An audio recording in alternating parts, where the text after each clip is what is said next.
Menteri Perang Amerika Serikat, Hegseth, memperingatkan pada Rabu bahwa jaringan perdagangan narkoba yang beroperasi di darat dapat menghadapi kekuatan militer AS, seperti yang telah digunakan Washington terhadap kapal-kapal yang diduga membawa narkoba.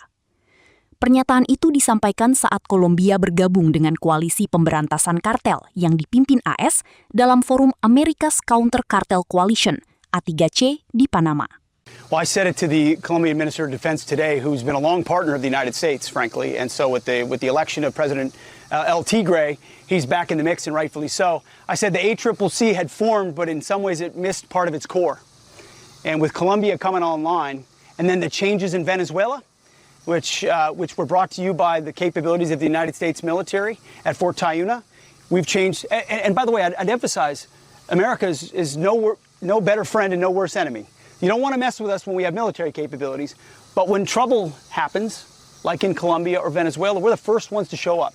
We're going to bring those beautiful Chinooks and C-17s chock full of experts and supplies, and that's what we've done in Colombia, and that's what we've done in Venezuela, but Colombia's going to be an incredible partner.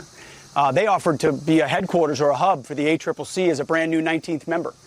They've got, hundreds of thousands of capable members of their military, decades of training with the United States, but they've never seen the kind of partner like President Trump and this War Department. And so we're excited to be able to.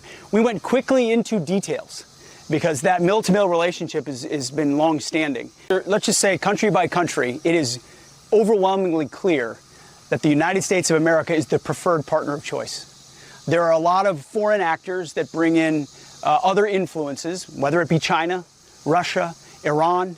It was Russian air defenses that were supposed to defend Caracas and didn't work. There were Cuban guards that were supposed to defend Maduro, and they weren't able to.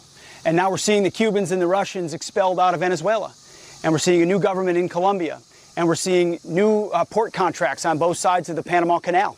You've got a new MOU with Panama, so our partnership here at Fort Sherman and the Jungle School has expanded. We've got a great ambassador who's making sure that all the economic deliverables we said would happen and military partnerships would happen actually happen. See, what happens with some of these other countries, whether it's China or Russia or Iran, is there happens to be a lot of exploitation and self-serving.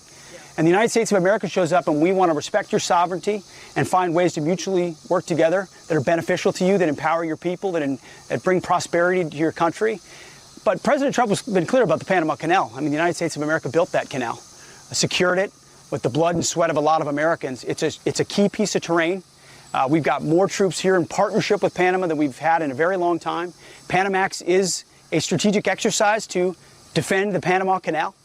We've got American businesses and Cybercom, others involved. So we're partnering with Panama, but at the same time, we're ensuring that our interests are defended here as well, no doubt. Designated terrorist organizations with partner governments will be legitimate targets of the United States government with partner governments to include Colombia. What type of results would you like to see in the short term, sir? Operational capability, like you saw with the strikes on the drug boats of DTOs, same effect on land. And so we're working with Ecuador, we're working with Colombia, we're working with partners to bring the fight to the DTOs on land. Anywhere you traffic drugs, where you threaten the American people or our partners, you are a target just like ISIS or Al-Qaeda. We spent 25 years refining the kill chain on how to diagnose and target networks halfway around the world. How about we take those skill sets with the best Americans and apply it here? And that's why I meant what I said about putting cartels on notice.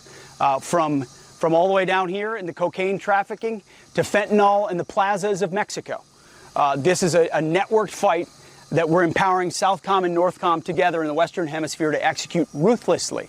Not catch and release, not let's put them through a court process where we know they'll be released.